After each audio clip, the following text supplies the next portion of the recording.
trabaja un poco la cosa muy íntima, muy personal, con la situación histórica, ¿no? Nada más que para ojearlo y por ahí te sirve. Pero bueno, puedo hacerlo. Claro. Sí, a mí me interesaba por ahí un poco la cuestión histórica, ¿no? Porque, bueno, por ahí un poco quiénes han sido tus maestros, a quién o a quién reconoces como tus maestros. ¿Empezaste de vaya? Entonces la pregunta es quiénes fueron mis maestros. Mira, yo en psicoanálisis yo me inicié, parezco Mirta Legrand, pero bueno, me inicié muy joven, por razones medias casuales, casi te diría, ¿no? Entonces, porque el asunto es así, yo estudiaba medicina, también todo lo mío fue muy rápido, quiero decir, yo entré a la Facultad de Medicina a los 15 años. ¿Cómo es eso? Por razones muy personales. Quiero decir, cuando yo era chiquito, tenía 1 año y medio, tuve parálisis infantil. En una epidemia de parálisis infantil que hubo, muy grave. Y me agarró muy fuerte. Yo soy una especie de milagro, ¿no? Pues una cuadriplegia. Entonces, mi padre era médico y digamos en el campo, en La Pampa, que era una provincia, ¿sabes? Pero mi madre me crió un poco con la idea de este tipo con el cuerpo nunca va a poder defenderse en la vida, más vale que con la cabeza, ¿no? Y me crió mucho con la idea de que me desarrolle intelectualmente como manera de compensar lo que ya era casi seguro que iba a quedar incapacitado o lisiado, que como ves no quedé, pero bueno, ella pensaba eso. Entonces, eso significaba en esa época estudiar, y dar grados libres y, bueno, dando grados libres, pasando, avanzando, como no era inteligente. A los 15 años entré a la Facultad de Medicina, hice la carrera muy bien y cuando estaba en cuarto o quinto año de medicina en la Universidad de Buenos Aires descubrí que en el estatuto de la universidad, el artículo 17, decía que si uno tenía más del 50%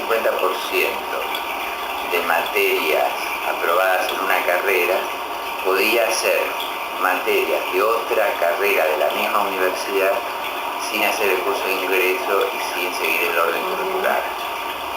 En esa época, en medicina, bueno, imagínate, yo tenía 17, 18, 19 años. Era más joven. Era chico, pero además había muy pocas mujeres y era una época que todavía no había venido en mayo del 68. Había pocas minas y eran feas y no cogían, y entonces y se corrió la bola de que en psicología había muchas minas y psicología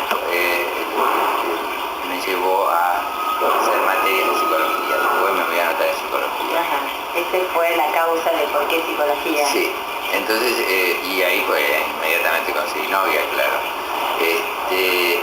Y entonces mi novia,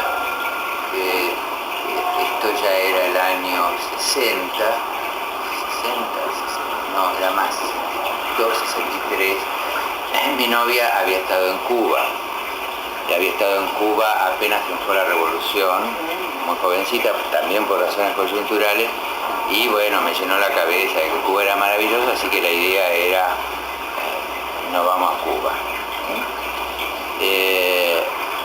Esto, te digo, yo estudiaba medicina, estudiaba psicología, y estudiaba psicología, nos vamos a Cuba, significó que,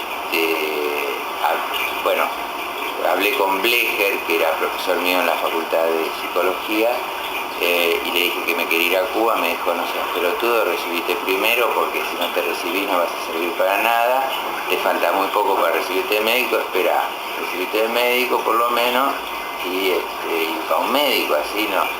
Entonces le hice caso, pero en esa época ya se sabía, porque entrar a la Facultad de Psicología, en ese momento la Facultad de Psicología estaba repartida en dos bandos tipo Boca y River muy claros, uno que era la Clínica Bulnes, que era Isaacson, Caparrós, Paz, Gervasio Paz, que era Tenon, que era los reflexólogos del Partido Comunista, ¿no?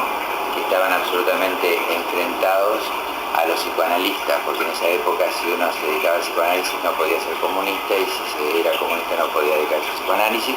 Y por el otro lado estaba Blecher y Ulloa en la facultad, que era la encarnación del psicoanálisis. A mí me interesó el psicoanálisis y mis compañeros de esa época les interesaba el psicoanálisis. Obviamente la única institución para formación psicoanalítica muy prestigiada era la Asociación Psicoanalítica Argentina, pero para entrar a la asociación primero hacía falta ser médico y segundo había que tener hora para un análisis didáctico, y había solo 14 didactas, no había hora para análisis didáctico, se esperaban 6, 8 años para poder conseguir una hora para análisis didáctico, ¿no? 6, 8 años. Entonces, como era así, la gente lo iba pidiendo con anticipación, empezaba análisis terapéutico y pedía hora para análisis didáctico, para cuando llegara el momento. Como yo me iba a ir a Cuba, no pedí hora a ningún analista didáctico, y seguí con mi análisis terapéutico. Me gradué de médico y dije, bueno, ahora ya voy a ir a Cuba, y en ese momento me llegó de Cuba la mala noticia de que no aceptaban más, se habían cortado los contratos para técnicos extranjeros, yo ya no podía ir, porque cuando triunfó la revolución casi todos los médicos se fueron y hubo una necesidad muy grande de médicos, pero ya en el 65, el año 65, ya empezaron a aparecer las primeras generaciones de médicos cubanos formados en Cuba y se cortaron los contratos para técnicos extranjeros, por lo cual yo estaba recién recibido de médico, tenía 22 años, 21, 22 años y no tenía hora para análisis didáctico y no podía irme a Cuba y estaba en el aire, y entonces ahí sí tuve mucha suerte, porque esas locuras de la Asociación Psicoanalítica de aquella época, ¿qué pasó? Un año antes de esto que te voy a contar ahora, en el 63 debe haber sido, Willy y Madé Baranger, que eran dos didactas de mucho prestigio de la Asociación Psicoanalítica Argentina, habían sido enviados años atrás, en la década del 50, a Uruguay para formar la Asociación Psicoanalítica de Uruguay. Lo hicieron y en el 63 decidieron regresar. Regresar a la Argentina significaba que había dos miembros didactas, con todas las horas libres para tomar paciente análisis didáctico, habiendo una demanda tremenda y no habiendo horas. Entonces se les fue una avalancha encima pidiendo, cada uno podía tomar 5 o 6 horas, no más, el didáctico. Entonces se fue una avalancha y no sabían cómo hacer para decidir a quién tomar y a quién no, y se les ocurrió hacer un concurso de pacientes. Un concurso para tomar pacientes en análisis didáctico para empezar la formación, y el concurso era con un Rorschach y con entrevistas y con una autobiografía, bueno, era muy complejo. Y lo hicieron y así fue que tomaron. Pero yo no me había presentado porque yo todavía me iba a Cuba, así que... Ahora, al año siguiente, cuando me pasa esto, que no me puedo ir a Cuba y que no tengo hora para análisis didáctico, el que entonces era director del Instituto de Psicoanálisis, Diego García Reynoso, que era muy amigo de candidato, era director del instituto, el siguiente paso era presidente de la asociación, y que era muy amigo de Willy Madé, bueno, ¿qué pasó? Pasó que yo, quedándome acá en la Argentina, dije, bueno, me quiero analizar, quiero hacer la carrera analítica, le toqué el timbre a todos los analistas didácticos, que eran 14, todos me dijeron que no. Quien más, el único que me dio alguna esperanza era Jorge Mon, que me dijo que si yo esperaba 8 años, él me daba hora. los otros no. Pero los otros directamente que no. No, los otros me decían, miren, no, porque yo ya no, bueno. Entonces, Gilú García Reynoso, que era la didacta más joven, recién promovida, me dijo, mire, yo no puedo, no, ni le doy hora, ni me espere, pero le voy a dar un dato. Mi marido, que es el director del instituto, tiene una hora, va a abrir una hora para análisis didáctico y tiene una larguísima lista de espera, ¿no? Por supuesto. Pero por esta influencia de lo que hicieron Madej y Willy Barangé el año anterior, me parece que en vez de darla a la larga lista de espera que tiene, la va a dar al instituto para que el instituto haga un concurso de pacientes para ver a quién toma. Usted preséntese al concurso, me dice, no para ganarlo, pero por lo menos para saber si sale en los primeros puestos del ranking, siga bregando por una hora para análisis didáctico. Si salen los últimos, haga un análisis terapéutico. Había que tener mucho deseo de ser analista, ¿no? Pero era una época de mucho auge y demás, yo tenía mi análisis terapéutico. Y entonces me presenté al concurso. Nos presentamos 157 para una hora y lo gané. Eso significó que yo no esperé nada para entrar a la Asociación Psicoanalítica. Me recibí, me presenté al concurso y lo gané. Y eso significó que fui el candidato más joven de la historia de la Asociación Psicoanalítica Argentina. No sé si después habrá entrado alguien a los 22 años, pero en ese momento, cuando Mary Langer me llamó para decirme, porque ella fue una de las, porque había un jurado, ¿no? A mí me tocó un jurado con Mary Langer, Arnaldo Raskowski y Blecher. Pero como yo era amigo de Blecher, a pesar de la enorme diferencia de edad que teníamos, a raíz de que fui alumno me hice bastante amigo de él, muy amigo de él. Blecher mandó una carta muy conmovedora diciendo que como era amigo no podía ser, yo le guardo esa carta porque no podía ser jurado, y entonces lo reemplazaron por Nun Racker, que después fue la mujer de Rodríguez, que ya falleció. Entonces ellos fueron mis jurados, aparte la autobiografía, el Rojas y toda esa historia, gané el concurso y entré a la Asociación Psicoanalítica. Y ahí tuve la enorme suerte de tener mis maestros. Esto va a intentar responder. ¿Quiénes fueron mis maestros? Bueno, empecé a hacer los seminarios. Mis maestros ya eran, por supuesto, Blecher y Ulloa en la Facultad de Psicología, pero bueno. Y ahí empecé a hacer los seminarios y mis profesores fueron Willy Barangé, fue Betty Garma en psicoanálisis de niños, Arminda Verasturi, fue Juliana Smolensky, pensando quién sean mis profesores en seminarios, ¿no? Era Gemón.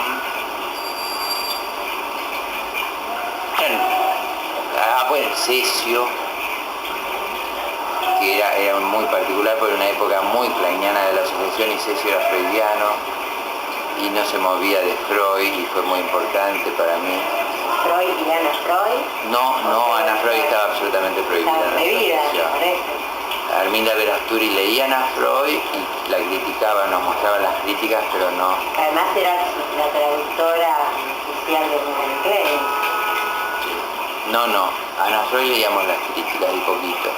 Si vos agarrás, yo hice una investigación sobre la revista de psicoanálisis y los trabajos publicados en la revista de psicoanálisis desde el 41 hasta el 85, hay solamente uno o dos trabajos de Ana Freud publicados en la revista de psicoanálisis. Pero de entrada me interesó mucho el psicoanálisis de niños, entonces, a ver, ¿quiénes eran mis controles oficiales? Bueno, entonces, claro, había, además de los profesores de seminarios, había que tener controles oficiales, 2 controles oficiales. Supervisiones oficiales. Y entonces yo me acuerdo que, bueno, era una época muy loca porque, como te digo, los didactas eran muy pocos, no se promovían más didactas y estaban totalmente bloqueados, ¿no? Entonces, un día bajando por la escalera, saliendo de un seminario y bajando por la escalera ahí de la Asociación Psicoanalítica Rodríguez Peña,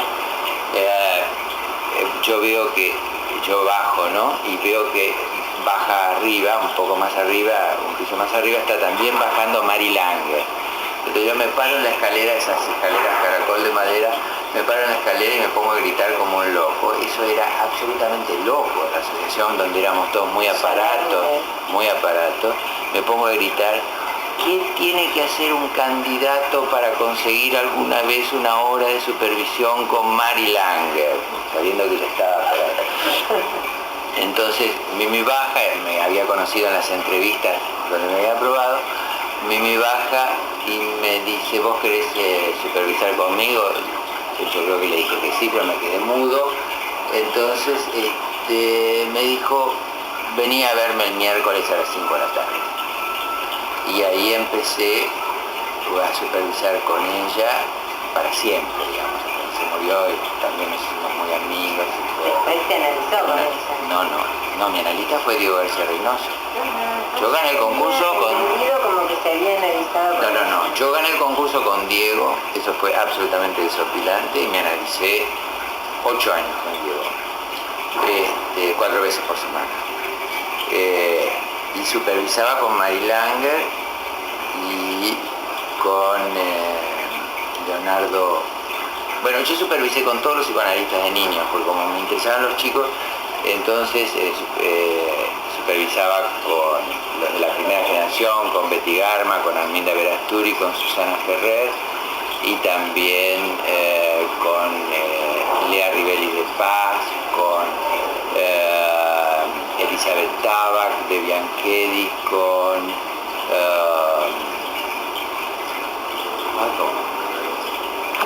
¿Quién había elegido este analista? ¿Diego? Ah, sí, fue... Porque esta cosa del concurso y de ver a ver quién tenía un espacio... No, Diego era un excelente analista. No, fue casual. En la cuestión de la transferencia, ¿no? Digamos, cuando en general elige un analista, lo elige en función de una transferencia. No, era una transferencia con... Era la transferencia institucional con el análisis. Análisis y en esa época los didactas eran dioses, todos. Y había así dos bandos y había uno donde yo ideológicamente no simpatizaba, que era Garma, Raskowski, a pesar de que con Raskowski nos llevábamos re bien y era muy simpático, y fue mi profesor. Arnaldo fue profesor mío de seminario y fue un tipo de quien guardo un recuerdo lindísimo, a pesar de que había un abismo ideológico entre él y yo, pero era muy simpático y era muy generoso. Era el único profesor de seminario que nos invitaba a cenar a la casa y que cocinaba él para nosotros. Entonces yo lo apreciaba mucho a Hernán, pero era un chanta total. Pero bueno, porque mi digamos simpatía ideológica iba para el lado de Jean Rivier, de Mary Langer, de Blecher, de Lieberman,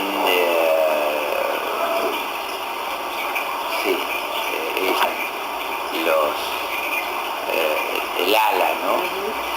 ¿Y qué anécdotas recuerda, por ejemplo, con Mary Langer de tantos años? Bueno, con Diego fue muy gracioso porque con Diego le pido una entrevista, ¿cuándo habrá sido? Yo tenía 22 años. Yo le pido una entrevista en diciembre, creo, que tengo una entrevista, le digo, mucho gusto, yo soy su nuevo paciente, ¿no? Usted es el que ganó un concurso, yo soy el que gané el concurso. Entonces, yo estaba recién recibido de médico, era un pibe de verdad, Entonces, y estudiaba psicología, todavía no era yo interrumpí psicología en el 66, cuando La noche de los bastones largos, porque bueno, los militares, yo ya tenía un grado universitario y bueno, era horrible la facultad seguir, ¿no? Entonces ya, por eso no soy psicólogo, sino que me había recibido, porque yo seguí dando materias de psicología, pero al tuntuno, primero una, después otra, ¿no?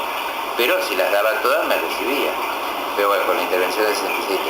Entonces lo voy a ver en diciembre a Diego, y le digo, yo soy su nuevo paciente, así, bueno, entonces me pregunta por qué me quiero analizar, esas cosas que preguntan los analistas, y me dice, bueno, podemos empezar el análisis, 4 veces por semana, es, suponete a honorarios de hoy en día yo cobro 200 pesos la sesión, y yo le digo, yo lo siento mucho, pero yo no tengo dinero, yo me acabo de recibir, no tengo trabajo en Lanús, en el Politécnico de Lanús, con Goldenberg, ahí por supuesto no cobro, entonces se me queda mirando y me dice, ¿cómo? Le digo, mire, yo gané el concurso, pero yo plata no tengo un peso.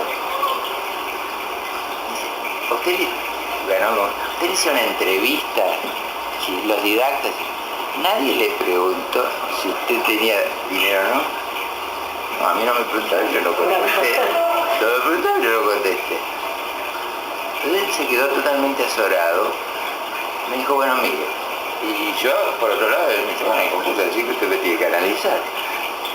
Pero bueno, entonces él se quedó totalmente azorado y me dijo, bueno, mire, estamos en diciembre. Quien dice diciembre dice enero. Febrero me voy de vacaciones. Venga a verme en marzo y vemos qué hacemos.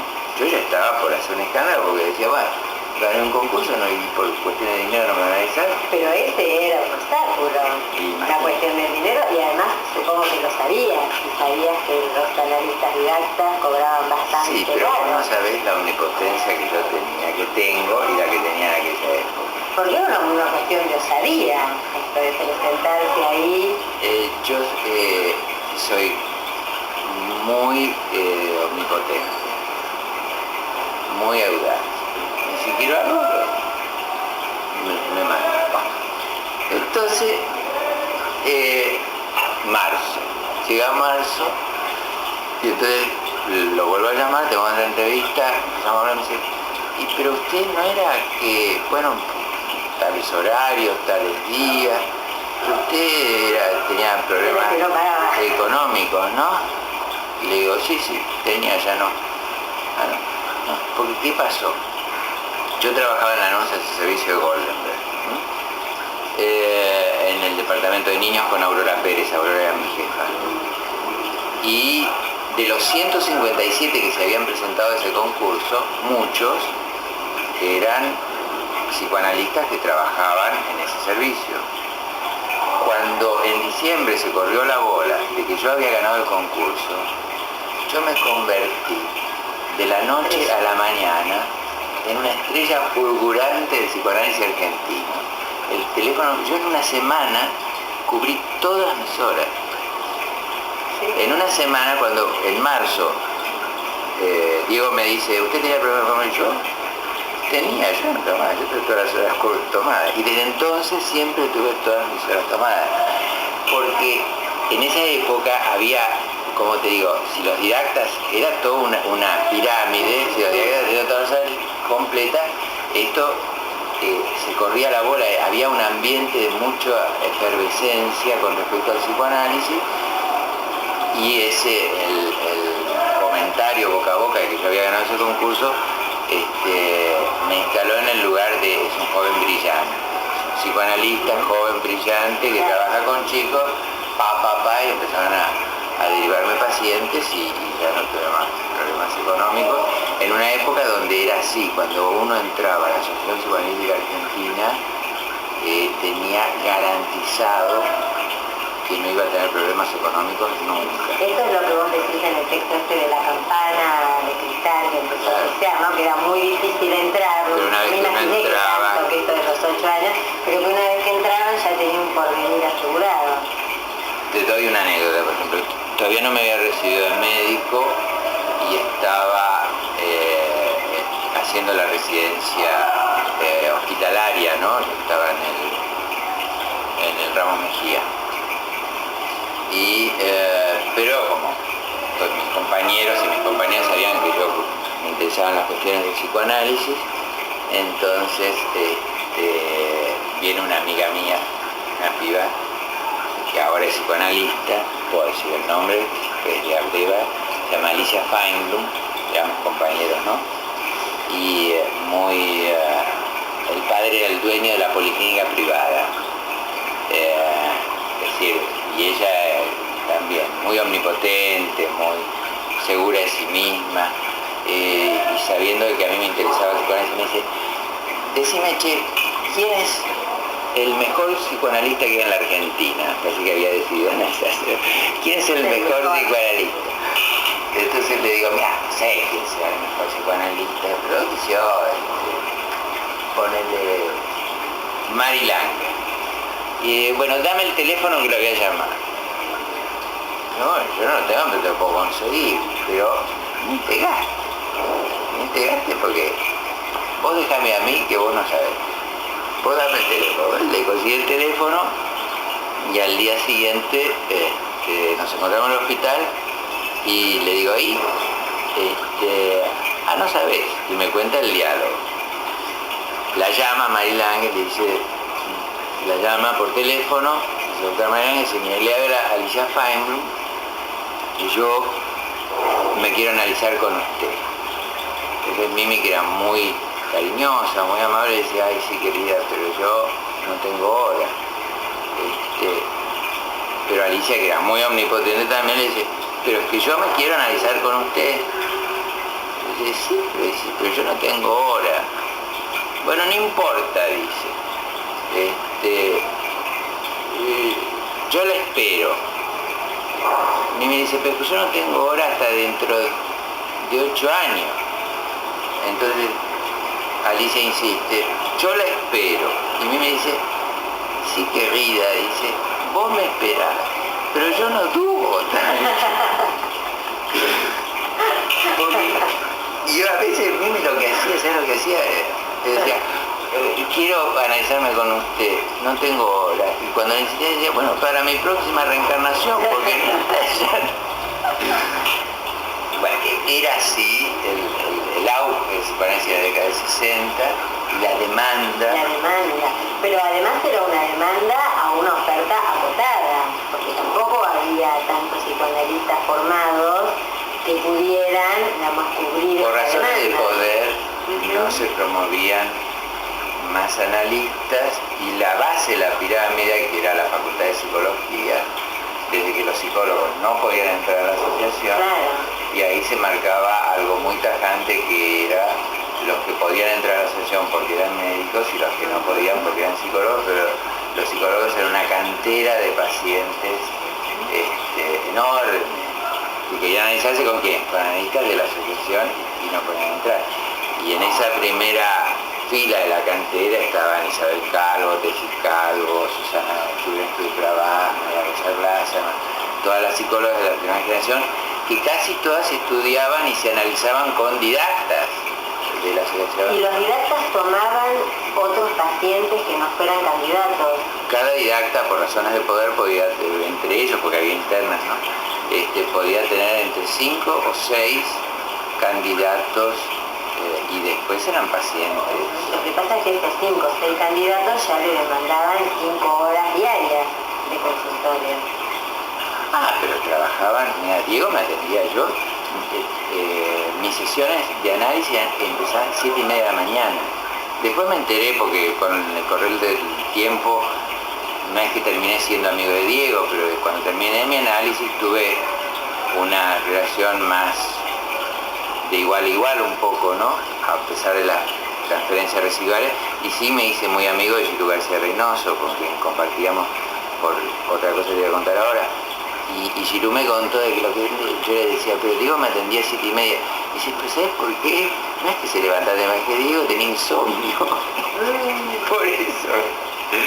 Porque mi historia además duró muy poco, en el sentido de que entré muy rápido a la asociación sin esperar, a diferencia de casi todo el mundo que tenía que esperar y que y salí muy rápido porque enseguida, después de, bueno, vos sabés que el ritual es que uno tiene que estar 1 o 2 años en didáctico hasta que tu analista didáctica te habilita a entrar a los seminarios, te firma que estás en condiciones de empezar los seminarios. Eso es generalmente no menos de 1 año y a menos que seas muy loco, no más de 2. Y entonces empecé los seminarios, pero cuando terminé los seminarios vino Plataforma y me fui de la asociación. Felizmente me fui con un grupo donde estaban casi todos, no solo mi analista didáctico, sino mis supervisiones y la gente con la que yo aprendía. Es decir, esto era en el 71, cuando nos fuimos en Plataforma yo había terminado mi seminario y terminaba en ese momento el último año de seminario y en el grupo estaba Diego y Gilú, Emilio Rodríguez, Mari Langer, Tato Pavlovsky, Armando Bauleo, Hernán Kesselman, todos mis amigos, toda la gente con la que yo o eran maestros míos, Rafael Paz, que también había sido ayudante en una materia de seminario, eran amigos o maestros o supervisores o analistas. Ahora, hablando de esto de Plataforma, cuando leía la otra vez un texto en relación a Plataforma pensaba en estados generales del psicoanálisis. ¿Tiene algunos puntos de conexión, diferencias? Sí, no tiene nada que ver. Tiene que ver en el sentido de que es una posición crítica a las instituciones psicoanalíticas, ¿no? Pero,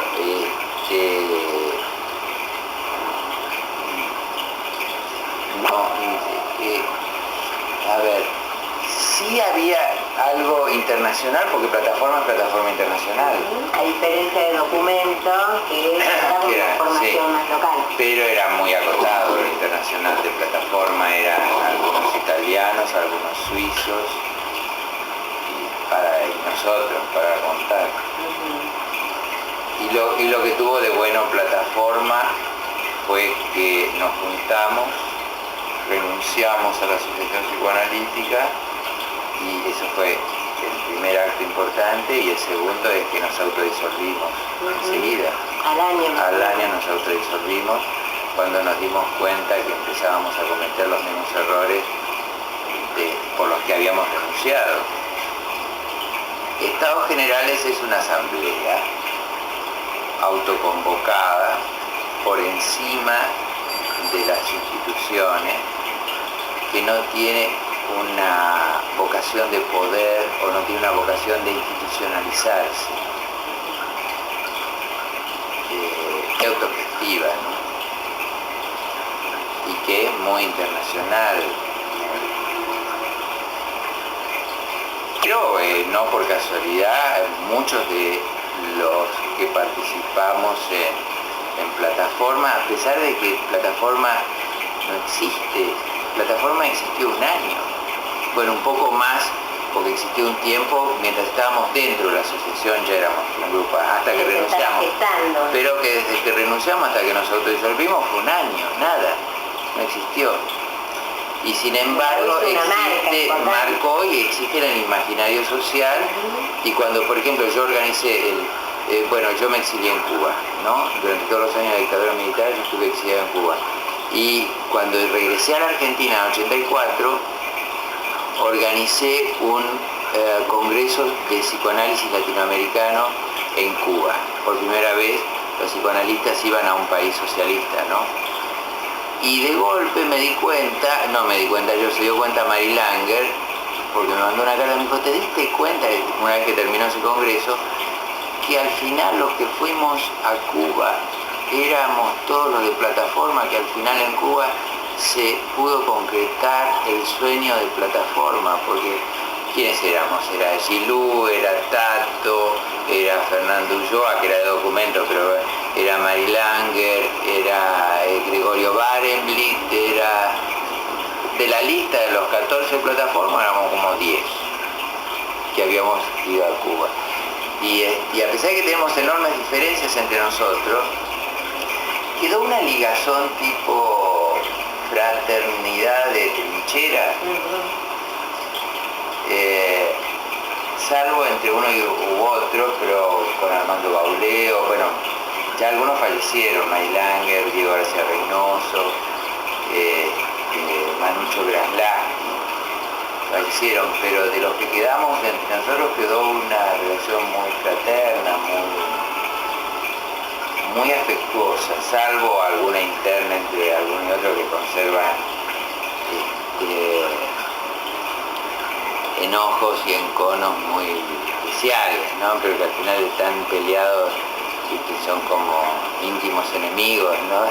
Pero que no pueden estar separados. Que no pueden dejar de tenerse como referente, ¿no? Ahora que mencionas Cuba.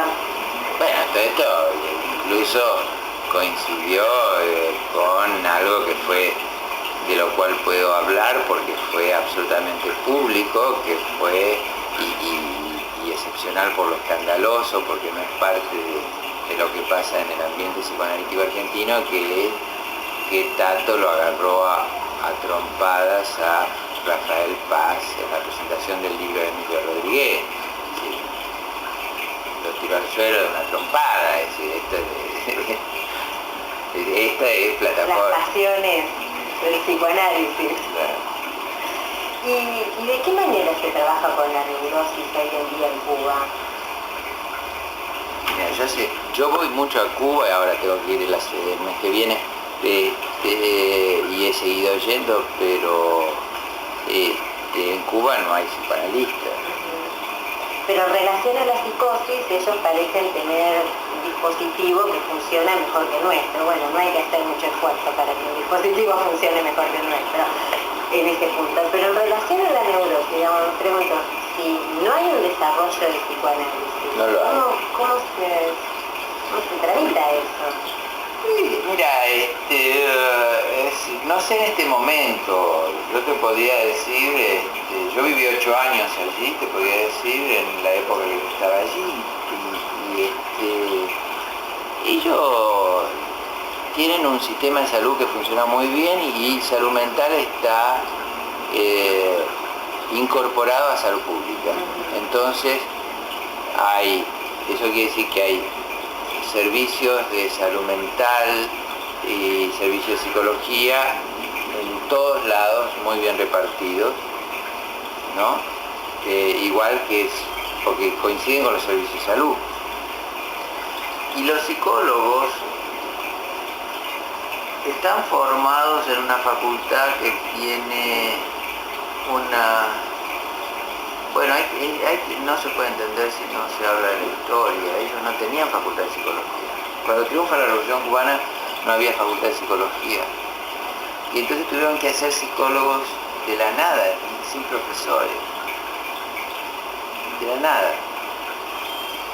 Y psiquiatras había muy pocos, y psicoanálisis, bueno, se fueron todos, no quedó nada, ¿no? Bueno, pero así como llevaron técnicos médicos, algo de esto hubiera podido pasar en relación a la psicología y el psicoanálisis. Sin embargo, no había un interés en que esto sucediera.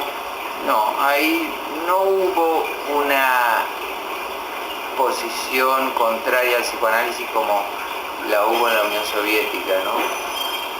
Y como era dominante en los partidos comunistas de todo el mundo y también de América Latina y de Argentina. Hay que pensar que Blecher fue una víctima del Partido Comunista Argentino, lo echaron del partido por ser psicoanalista, ¿no? En una época donde el partido tenía mucha fuerza, toda la polémica con Cabral, ¿no? Fue muy doloroso.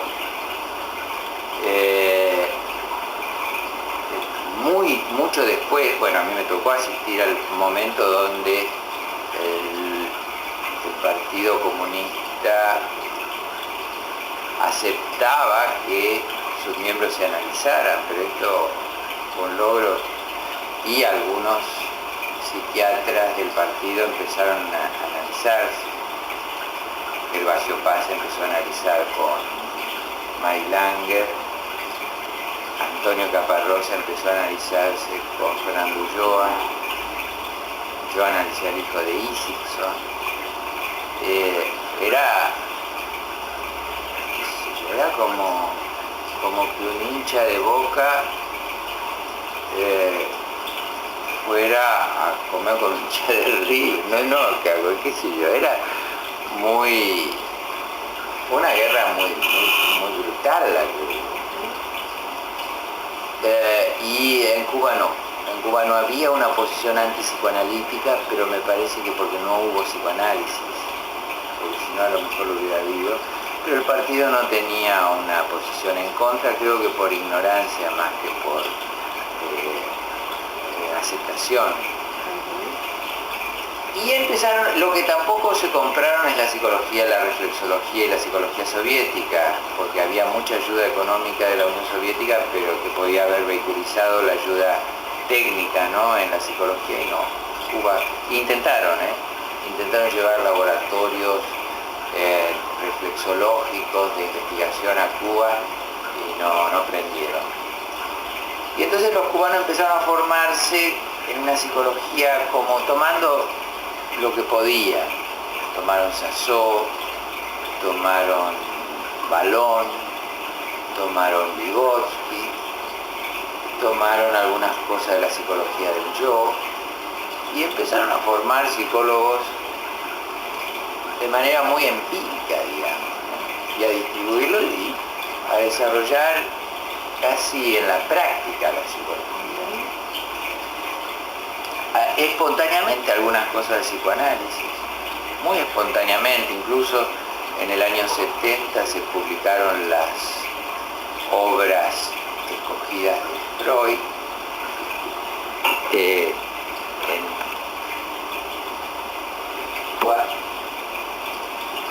lo cual es una selección. Sí, pero en un país socialista, en esa época, ¿qué año es? 71. Que se publiquen las obras de Freud era una especie de escándalo. ¿Así trabajabas con neurosis? ¿Trabajabas en los hospitales? No había otra posibilidad. La atención es hospitalaria. No hay consulta privada, entonces, como no hay pero ejerciendo consulta privada, cuando yo llegué, y sabiendo, porque yo conocía a Cuba, yo he vivido varias veces, sabiendo que yo no podía quedarme a vivir en Cuba a trabajar porque ahí el psicoanálisis no había, yo no estaba dispuesto a renunciar al psicoanálisis, entre otras cosas, porque es lo único que había aprendido a hacer en mi vida. Bueno, entonces, pero podríamos pensar que fácilmente podrías haber aprendido otra cosa en función de esta... Lo pensé, pero bueno, ahí sí hay características personales mías. Primero que yo tengo con el psicoanálisis una relación muy fuerte, ¿no? Y aparte que tengo en general una relación de fidelidad muy grande con mis convicciones y no estaba dispuesto a renunciar. Entonces, ¿qué pasó? Pasó que muy casualmente, bueno, tuve que salir de aquí por el asunto de la dictadura militar, el golpe militar, la certeza de que si me quedaba mataban. A altura estaba casado y tenía 2 hijos, estoy casado y tengo hijos, pero mis hijos ahí tenían 8 y 5 años, y entonces, ¿qué pasó? Pasó que nos avisaron de que yo estaba en una lista de la AAA y que mi vida estaba en riesgo y que yo tenía que salir urgentemente del país. Yo estaba en esa época absolutamente decidido a quedarme. Y a pesar de que teníamos amigos muy próximos que habían desaparecido, pensar que todos habían desaparecido, y mi mujer era secretaria científica de la Asociación de Psicólogos, y Juan Carlos Pessoa y Alberto Payanen, mucha gente que no conocía, y yo, un poco con la imagen esta de los exiliados españoles, ¿no?, en la época de Franco, que se habían ido y que 40 años después todavía seguían girando por el mundo. Yo no iba a poder volver nunca, porque 40 años afuera para mí era terrible. Y entonces teníamos muchas dudas, nos vamos, pero había decidido ya. Entonces, cuando llega la noticia esta, de que tenemos que salir ya, porque si no os les cuento, bueno, yo levanto el consultorio, aviso, eso ya era bastante frecuente en esa época, ¿no? Aviso a todos mis pacientes que interrumpo, que me voy, y tengo dos ofrecimientos de trabajo, uno en Ginebra porque Rolando García y Emilia Ferreiro estaban trabajando allá en el Centro de Epidemiología Genética. Yo había escrito un libro con Emilia Ferreiro y éramos muy amigos, y había posibilidad de que trabaje como psiquiatra infantil en la clínica psiquiátrica de Ginebra. Me daban un año para aprender el idioma y me pagaban, y el sueldo era muy bajo, pero daba para vivir modestamente, daba. Y éramos una familia, dos chicos. Y por otro lado, hay 2 o 3 personas, pacientes, que se portaron de manera muy generosa, a pesar de que era una época muy dura por la represión, y me ofrecieron todo. Una de las cosas, las visas para uno de los lugares de las mecas para los exiliados era Venezuela por el asunto de los petrodólares. Ahí fueron Hugo Bleichmar y Elise Bleichmar y un grupo de psicoanalistas espléndido como a mí, hasta por supuesto conseguirme visas y visa de trabajo y casa, todo. Fue muy generoso. Y otra gente que no puedo nombrar también, pero que fueron, se jugaron muchísimo, gente muy reaccionaria, increíble. Y bueno, y entonces salimos con eso, con visas para Venezuela y Ginebra, pero antes pasamos por Cuba, porque en Cuba, ya conocíamos, estaba el único familiar que teníamos fuera de la Argentina, que era el hermano de mi mujer, estaba viviendo ahí. Y entonces íbamos de pasada realmente, y me dijeron, ustedes se quedan, y dijeron, ¿quién? Gente del Partido Comunista, cubano, del Estado, gente que no tenía ni la menor idea de lo que era el psicoanálisis. Yo dije, sí, yo te agradezco mucho, pero yo no puedo porque yo soy psicoanalista. Me dijeron, no hay ningún problema, vos podés hacer lo que querés. Dije, este tipo está en las nubes, no sabe de qué habla. A mí no me preocupa, pero toda una carrera política como la que vos hiciste no la vas a perder por una boludez como esta. Vos estás en las nubes. Dijo, no, chico, tú puedes hacer aquí todo lo que tú quieras. Entonces, pues, le digo, averiguó, me dijo, puedes hacer aquí todo lo que quieras, donde quieres trabajar, donde quieres vivir.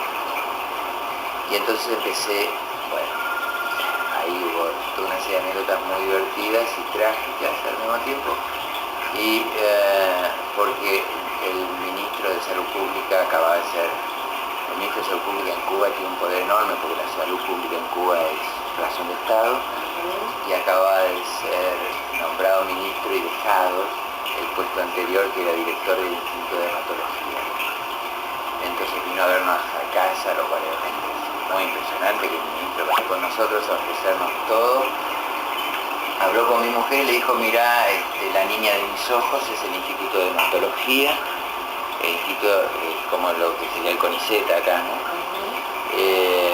Sería buenísimo que vos abrieras un departamento de psicología, y le ofreció ser la directora del departamento de psicología del Instituto de Hematología. Era un regalo, una ofrenda. Y aquí, nosotros estábamos con una depresión. Entonces, aquí que mi mujer fue, y el Instituto de Hematología era leucemia, hemofilia, eran 3 enfermedades, y ciclemia, que es una enfermedad típica de los negros. ¿Cómo? Ciclemia, que es como una talasemia, una enfermedad típica de los negros, pero que es en niños. Esto es un horror. Era niños que vos sabés que se van a morir a plazo fijo, porque los niños tuvo que decirle que no al ministro, decir muchas gracias, pero no, y pensar a ver en qué podíamos trabajar, en qué podía trabajar ella, que nos levantara un poco el ánimo, porque te digo, estábamos muy mal Claro, de psicológicamente. mucha pérdida, de mucha muerte, meterse en tanta muerte. Entonces, dijo, a ver, algo que tenga que ver con la vida. ¿Y qué tiene que ver con la vida? Los embarazos, la maternidad. Entonces, o el turismo, con la alegría, ¿no? Entonces, fue a hablar con el tipo y dijo, mire, muchas gracias, pero en el instituto no. El tipo se quedó sorprendido de que porque era. Le dijo, maternidad, bueno, entonces abrió un servicio de psicología en la maternidad más importante de La Habana, que era la que se llamaba el Sagrado Corazón, y antes del Club de la Revolución, después se llamó González Coro, y ahí es donde mi mujer trabajó 8 años en servicio de psicología, trabajo maravilloso, maravilloso el que hicieron ahí con una cubana, una psicóloga cubana, y con una psicóloga uruguaya exiliada también a la Uruguay. Se hicieron muy amigas las tres, hicieron una proeza en ese servicio. Y me preguntaron a mí, bueno, yo qué quería, y yo ya conocía, porque en los viajes anteriores había visitado hospitales, no había consulta particular, y entonces había visto un hospital pediátrico, el William Soler, que es un hospital de niños en la ciudad de La Habana, docente, muy bueno, que tenía un servicio de psiquiatría infantil muy interesante, porque el jefe, Pérez Villar, José Pérez Villar, es un psiquiatra cubano que había ido a formarse en Estados Unidos y en Chicago con Federn y Alexander, discípulos de Freud, y tenía bastante idea de lo que era el psicoanálisis. Él era muy amigo, compañero de Nájera, de Humberto Nájera, el discípulo de Ana Freud. Cuando triunfó la revolución, Nájera se quedó en Estados Unidos y él decidió volver a Cuba. Es uno de los poquitísimos médicos cubanos que, estando en el exterior, cuando triunfa la revolución, hacen el camino inverso, vuelven a Cuba mientras todos se iban de Cuba a Estados Unidos. Entonces, como yo lo conocía porque había estado en el servicio de él y me había impresionado mucho que, sabiendo cómo era la salud mental en Cuba, tenía una foto de Freud en la pared, lo cual ya era un gesto de que quería ir a trabajar ahí. Y puse una sola condición, que era que me permitían trabajar también con adultos, porque si trabajaba en un hospital de adultos, quería trabajar con chicos, y quería trabajar con chicos, también con adultos. Me dijeron que hiciera lo que quiera. Me dijeron muy consecuente, usted puede hacer lo que quiera, pero yo voy a hacer psicoanálisis lo que quiera. Pero con adultos, lo que quiera, usted puede hacer lo que quiera, acá puede hacer lo que quiera. Y entonces entré a trabajar en el William Soler, me pagaban un sueldo muy bueno, porque como cuando triunfó la revolución casi todos los médicos se fueron,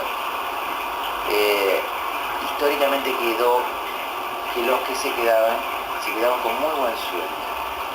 Los sueldos más altos en Cuba son de piloto de avión y de médico. Igual el dinero cubano no servía para nada, porque no se podía cambiar en divisas y hay cuotas, ¿no? Ahí el consumo está todo por libreta, ¿no? Por bono. Claro. Entonces, pero bueno, tenía un sueldo muy bueno que cobraba a fin de mes y hacía lo que quería durante todo el día en el hospital, atendía lo que quería gratis. Porque la gente está acostumbrada ahí que la salud es un derecho y a nadie se puede dejar aquí. Entonces decidí aprovechar eso para hacer lo que quería. Todo este trabajo en relación a los niños y también lo de tu esposa en relación a la maternidad ha ido influyendo en tu visión de la mujer y de la sexualidad femenina. Sí, pero ya de antes. Esa es una gran... Bueno, también supervisar con Mary Langer, digamos que me parece que eso habrá hecho una marca, y ahí vino, ¿no? porque todos dicen, claro, como estás casado con una feminista, entonces vos te sensibilizaste, y es al revés. Mi primer contacto con la psicología femenina vino por la relación con Mary Langer, ella había escrito Maternidad y Sexo, y para mí Mimi fue una figura que influyó muchísimo, muchísimo. Ahí ella era mi supervisor oficial, pero después estábamos juntos en plataforma y nos hicimos muy amigos. Y entonces ella me abrió los ojos con respecto a la psicología de la mujer. En esa época era la psicología de la mujer. me dijo, ella me ha leído el trabajo, yo no sé cómo llegó ese trabajo, la verdad, ella, de Isabel Lagrilla y John Dumoulin, que es muy interesante y me lo pasó, esto fue en el año 69, y se llama Hacia la emancipación de la mujer.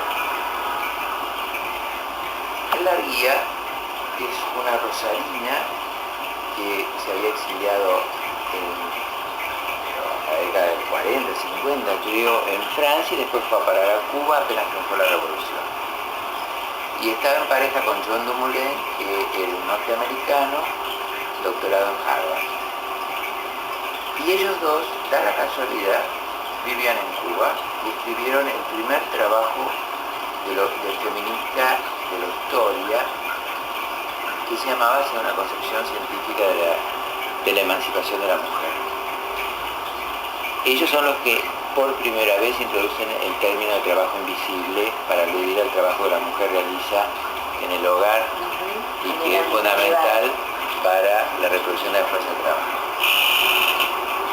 Yo no sé cómo ese trabajo le cayó a Mimi me lo pasó, y da la casualidad que, bueno, que aparte de la influencia que yo tenía de Mimi, llegó a Cuba, y en Cuba obviamente digo, ¿dónde están John, Isabel? Los conozco, por supuesto, inmediatamente eso fue un problema bastante serio, porque todos, era un psicoanalista, la gente sensibilizada, todos eran pacientes, entonces ya me jodieron porque ya no podía. Pero, bueno, y ahí la relación con Isabel y John fue bajo femenino. Son los que inauguran, a fin de la década del 60, el feminismo marxista. El mundo. Eso fue descubrir el mundo en estado naciente, en el momento en que empezaba. ¿Sabes qué? Te dejo la revista Casas América, te dejo el libro, ojealo, parece